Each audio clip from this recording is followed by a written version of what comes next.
1 Samuel chapter 20, verses 30 and 31. Here's how they read. Then Saul's anger was kindled against Johnathan, and he said unto him, Thou son of the perverse, rebellious woman, do not I know that thou hast chosen the son of Jesse to thine own confusion, and unto the confusion of thy mother's nakedness? For as long as the son of Jesse liveth upon the ground, thou shalt not be established, nor thy kingdom. Wherefore now send and fetch him unto me, for he shall surely die. Come over with me to chapter 23. 1 Samuel chapter 23, verses 16 through 18.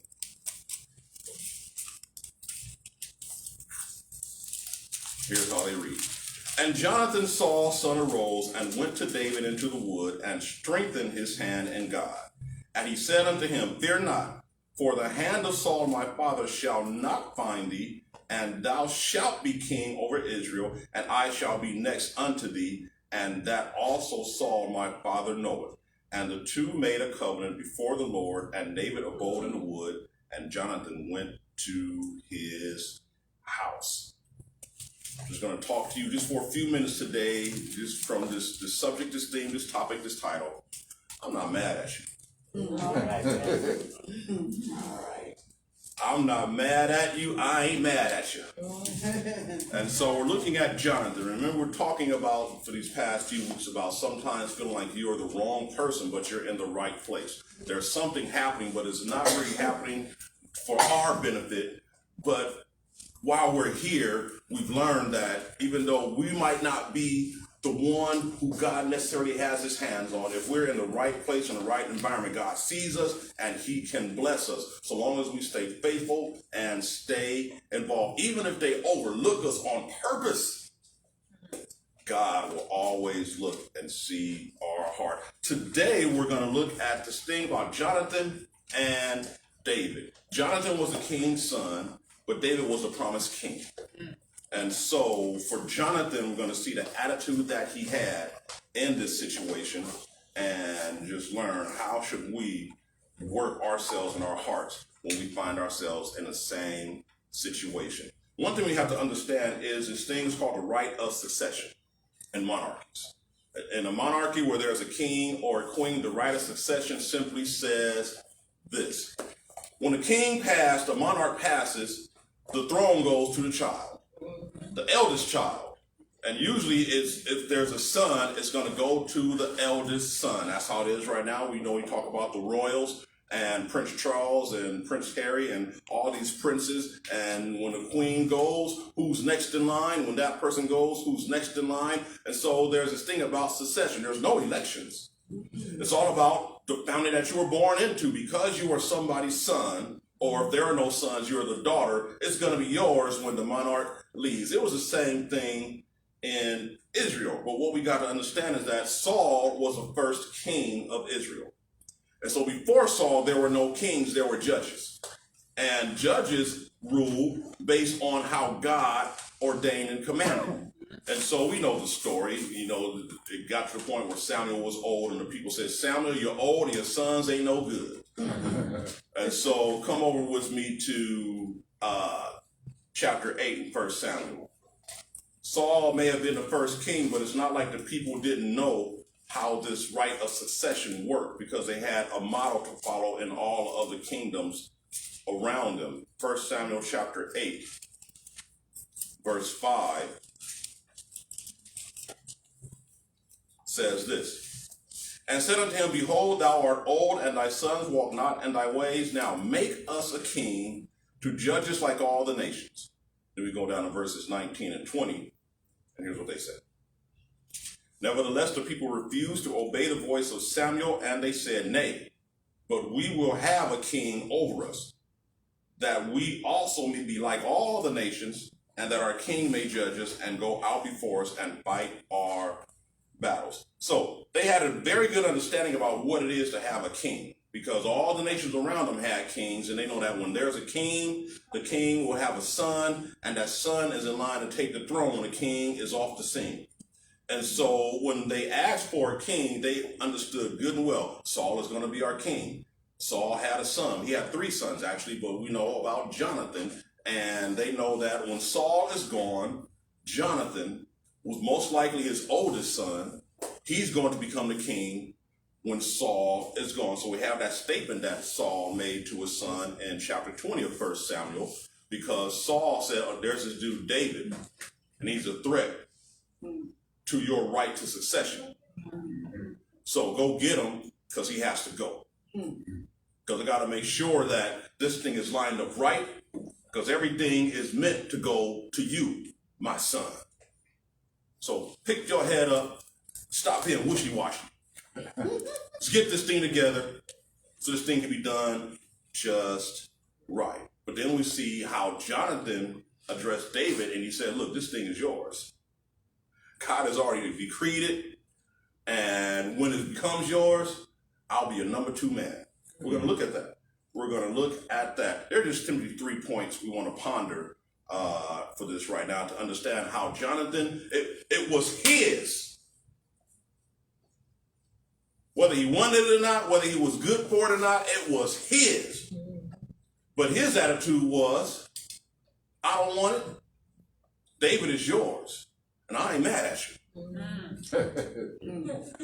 3 points I want us to ponder today. 1 is, don't hold on to things that you don't want. All right.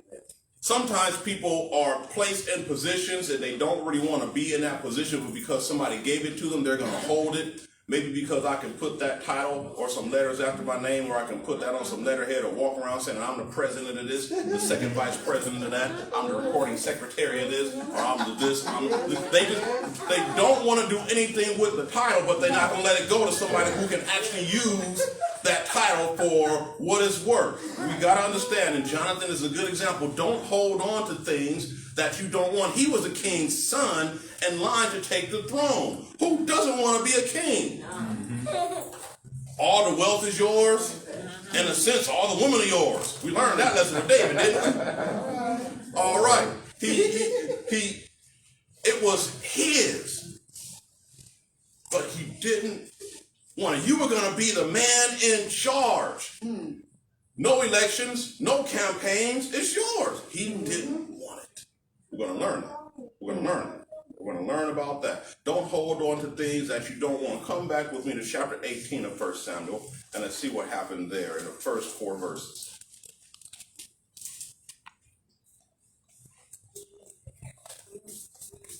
1 Samuel 18, 1 through 4. Here's what they say.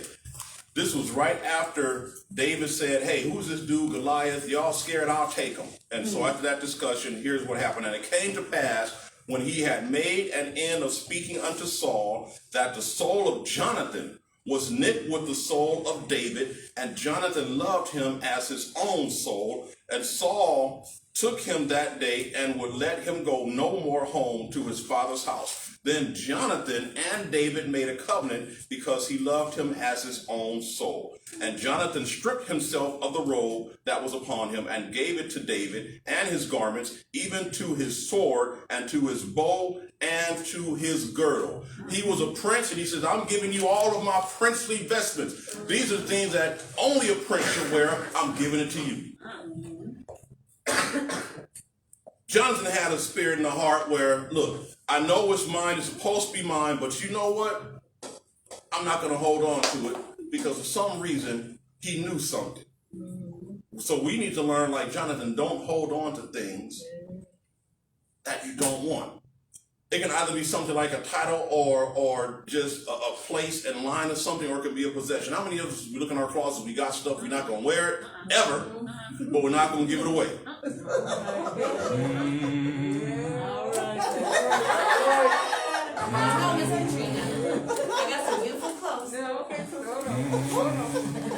How many of us know somebody that got a couple of cars in a driveway, like, I'm going to fix it one day.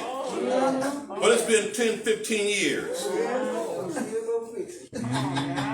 Not going to do nothing with it, but we're not going to get rid of it either.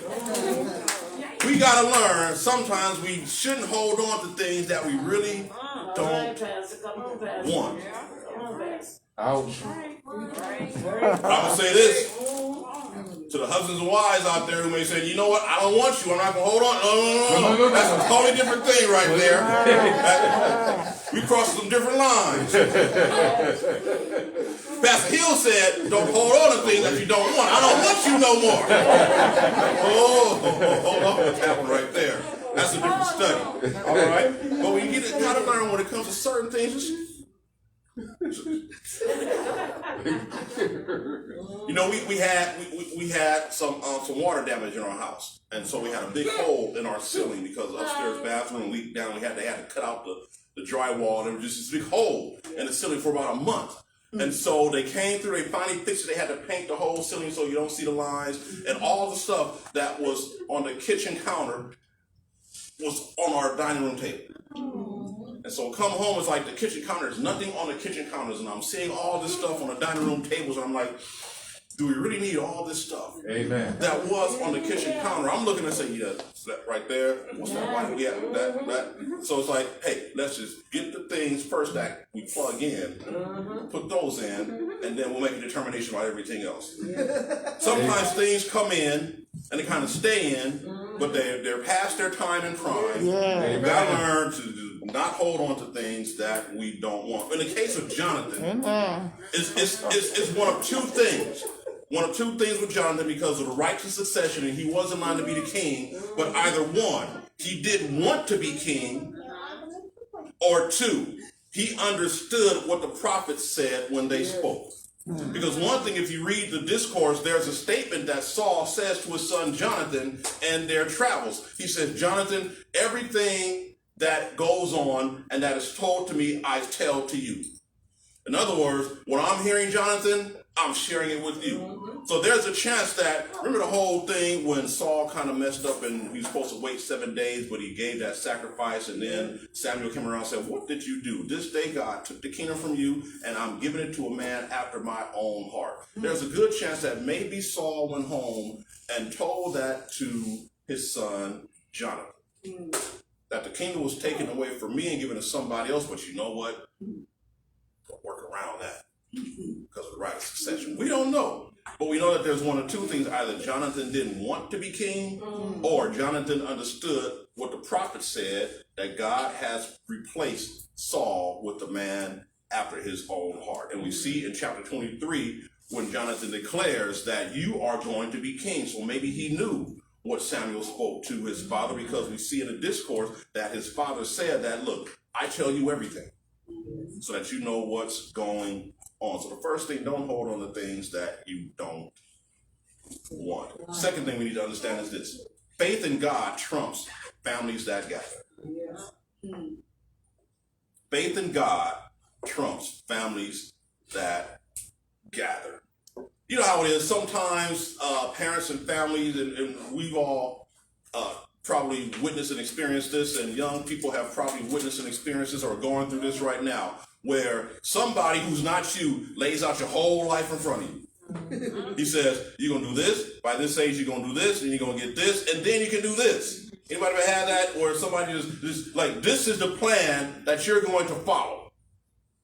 I remember when I was coming up, the plan that people were telling me was that you're going to go to college, you're going to get your bachelor's, then your master's, then you're going to get established in your career, then you get the house, then you get the car, then you get the wife.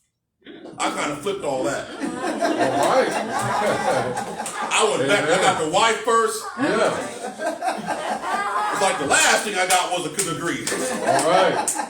But sometimes it's like, you know, young people probably it's like your parents are saying, look, this is what you're going to do if you're going to stand by house. It's like they lay out your life in front of you. I remember when Mom, I'm sitting in the recliner watching BET. She's like, get in the car.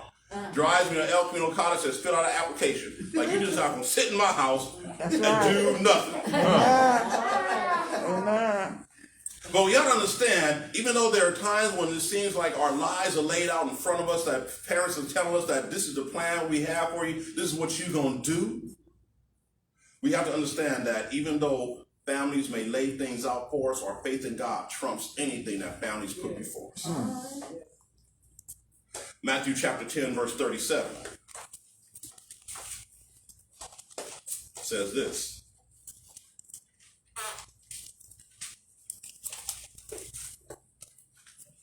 He that loveth father or mother more than me is not worthy of me, and he that loveth son or daughter more than me is not worthy of me. Jesus lets it be known that, look, this is how you ought to prioritize your relationships in your lives. If you want to have a relationship with me, I come first before anybody in your family. My plans for you come before the plans that your parents laid out for you. But you got to know what God's plans are for you first. That's right. We go to 1 Samuel chapter 20, looking at verses 12 and 13.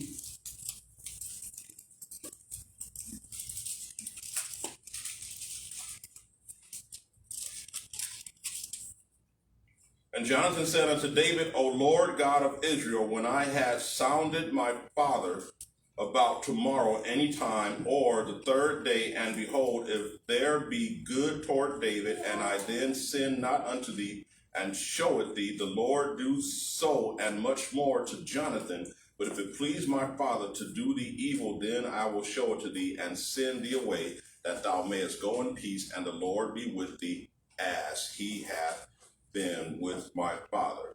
We don't know whether Johnathan didn't want to be king or he understood what the prophet said, so he was okay with David being king. So I ain't mad at you. That's what the prophet said. It was supposed to be mine, but I'm all right. If God said it's supposed to be yours. And we see in these words of Johnathan that as he speaks, he's referencing God in such a way to saying that I have faith in what the Lord will do and what the Lord has spoken. More so than what my father has declared that I'm going to be the king. If God said it's you, it's you. My faith in God will trump whatever plans are laid out for me by my father the king, by my family. But here's the thing, we got to understand, we must understand this. For anybody who wants to say, I'm going to have faith in God and just wait on a plan from God, rather than following the plan for my family, put a pen right here, you better have a plan. Sometimes people don't want to follow a plan that's laid out for them, but they don't have a plan to follow. All right, guys. In this regard, we know that there's a plan that God has laid out, that David will be king. And so for Johnathan to understand that plan, I have no problems following that plan and going against the plan that's laid out for me. We go to chapter 23 in 1 Samuel and look at verse 18, and what we see is this. And the two made a covenant before the Lord, and David abode in the wood, and Johnathan went to his house. They made a covenant to the Lord. Johnathan is displaying his faith in the plan of God, and his faith in David being the man for the plan of God. There's a plan, and they made a covenant. When you make a covenant, it's a contract and it's an agreement that solidifies a plan. And so we know that there was a plan, and Jonathan's faith in the Lord trumped whatever plans his family had for him, because there was a plan laid out from God. Third thing we got to understand is this: make sure it's from God.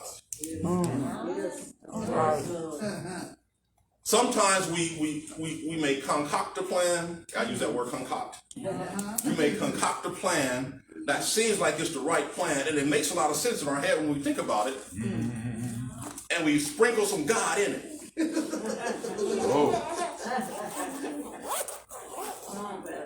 But it's really more about what we want rather than what God desires. We just want God to desire what we desire so that he can make happen what we want to happen. All right. But we have to make sure that whatever plan we're following is a plan that's from God. In Acts chapter 5, verse 39,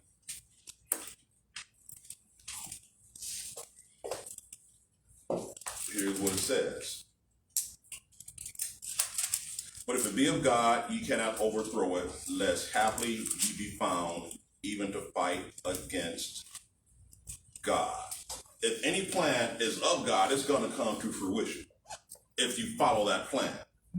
But if it is not of God, then it can crash and burn, even though you say it's from God.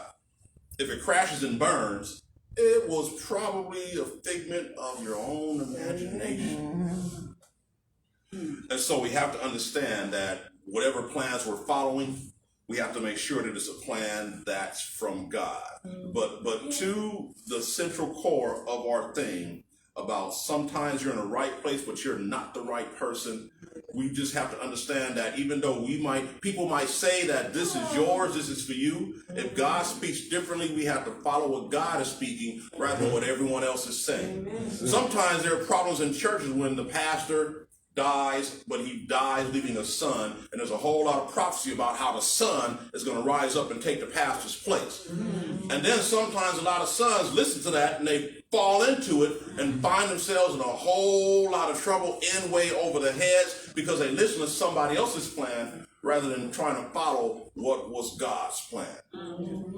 And so sometimes when the pastor's gone and the son is a preacher and he thinks the church ought to be his because of the right of succession, my daddy's a pastor, like my granddaddy was a pastor, so I need to be the next pastor, but the church don't vote him in. And so he's mad, he leaves, starts some other church somewhere, 3, 4, 5 members, and that's a wrap. Yeah. Sometimes people think that, like say with conventions, it happens. The reason we have, 4 or 5 Baptist conventions is because it started with one, but because the vote didn't go the way people thought, somebody said it should have been mine, they go off and start another convention. Because in their minds, it should have been me. Rather than taking the attitude, you know what, if this is how it went, that's how it's going to go, I ain't mad at you. I'm going to step in, and like Johnathan, his attitude was, you're going to be king, and I'll be number 2. Yeah. The plan was that he was going to be number 1. But Johnathan's like, you know what, I don't want to have all my stuff. God spoke through the prophet that you're the man after his own heart, so I'm okay with that. So you got it, but I'll still be around. Because you're the right person for the job, and I'm just going to be here to benefit from letting you take what God has for you, rather than me taking what God has for you. I'm going to let you take what God has for you, rather than me taking what God has for you. That happens sometimes. God has it for someone else, but somebody takes it and gives it to somebody else, because I don't want them to have it. I want that person over there to have it. I know that person has all the gifts and the abilities, but that person has a look. We learned that last week. Someone that has a look. And so we have to learn, just like Johnathan, that even though you might be the person who everybody thinks should be in that place, and if you did occupy that position, nobody's going to second guess or question it. But Johnathan said, you know what? It's not for me. It's for somebody else. You can have it. I'll be number 2. And I ain't mad at you. All right. And that's the conclusion of just the first half. Learning how to be okay being in the right place, but sometimes we might not be the right person. That's it. All right. Amen. Amen.